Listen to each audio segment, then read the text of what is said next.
জীবনের সর্বপ্রথম কাজটা কিন্তু সকলের কাছে প্রিয় এবং স্মরণীয় হয়ে থাকে। আজকের কেকটা সেমনই বলতে পারো তোমরা।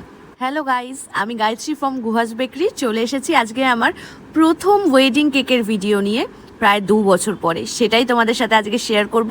আর স্ক্রিনে রইলো আমার নাম্বার, এই নাম্বারে যে কোনো বুকিং পারপাসে তোমরা আমার সাথে যোগাযোগ করতে পারো। 2023 সালের এই কেকটি ছিল, প্রায় 2 বছর আগে। তো ক্লায়েন্টের সাথে আমার এত ভালো রিলেশন, আর এটা আমার সর্বপ্রথম কেক, যেটির দ্বারা কিনা আমি প্রায় খ্রিস্টান পাড়ার যতগুলো ওয়েডিং কেক করেছি সমস্তটাই কিন্তু এই কেকের রেফারেন্স। তো এই কেকটা কতটা স্পেশাল আশা করি তোমাদেরকে আর নতুন করে বলার নেই।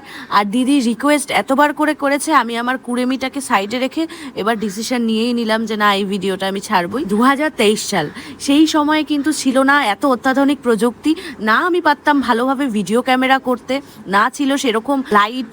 তারপরেও তোমরা ফাইনাল লুকটা দেখো কেকের, আশা করছি তোমাদের সকলের ভালো লাগবে। ভিডিওটি ভ্লগের মতো না, টিউটোরিয়াল হিসেবে ছাড়লাম, যাতে করে নতুন যারা রয়েছে তারা এরকম স্ট্যান্ড নিয়ে কাজ করতে পারো। আর তোমাদের কোনো কোয়ারি থাকলে তোমরা আমাকে কমেন্ট করতে পারো, আমি যত সম্ভব হেল্প করে দেবো। আর আমার ক্লাস কিন্তু ওপেন হচ্ছে, ক্লাসে যারা যারা ভর্তি হতে চাইছো তোমরা যোগাযোগ করে নিতে পারো। আর আমার ইউটিউব চ্যানেলে 1K হতে কিন্তু বেশি দিন নেই, আর সেটা হয়ে গেলে আমি ওখানে ফুল রেসিপি থেকে শুরু করে সমস্ত কিছু তোমাদের গাইড করতে থাকবো। তাই অবশ্যই আমাকে সাবস্ক্রাইব করে দিও। আজকে মেন কথাতে আসি, আমাকে এই কাজটা যে তোমরা দেখতে পাচ্ছ, এটা কিন্তু দিদি পাঠিয়েছিল ফন্ডেন্টের উপরে।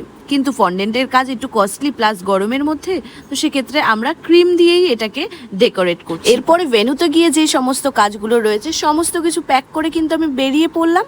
ব্রাইড আমাকে সঠিক সময়ে ফোন করে দেয়, আমি সঠিক সময়ে গিয়েই ওখানে বসি। ব্রাইডের সাজতে সাজতে আমি আমার মেন কাজগুলো রেডি করতে থাকি। আর দেখো সাকসেসফুলি স্ট্যান্ডটা তো আমি লাগিয়েই ফেলি। আর আমার জন্য সমস্ত কিছু ওখানে অ্যারেঞ্জ করা ছিল, কেক রাখার জায়গা, কেক সাজানোর জায়গা। তো লিটারালি আমি অনেক হ্যাপি ছিলাম যে আমার ফার্স্ট কাজটা খুব সুন্দরভাবে এগোচ্ছিল। আর সব থেকে বড় কথা, এই যে স্ট্যান্ডটা, আমি এই কেকটা স্ট্যান্ডের উপর বসানোর পরে আমার বলে না প্রথম কাজ, আর সেটা সাকসেসফুলি দেখা, আমি ভীষণই রিলিফ পেয়েছিলাম।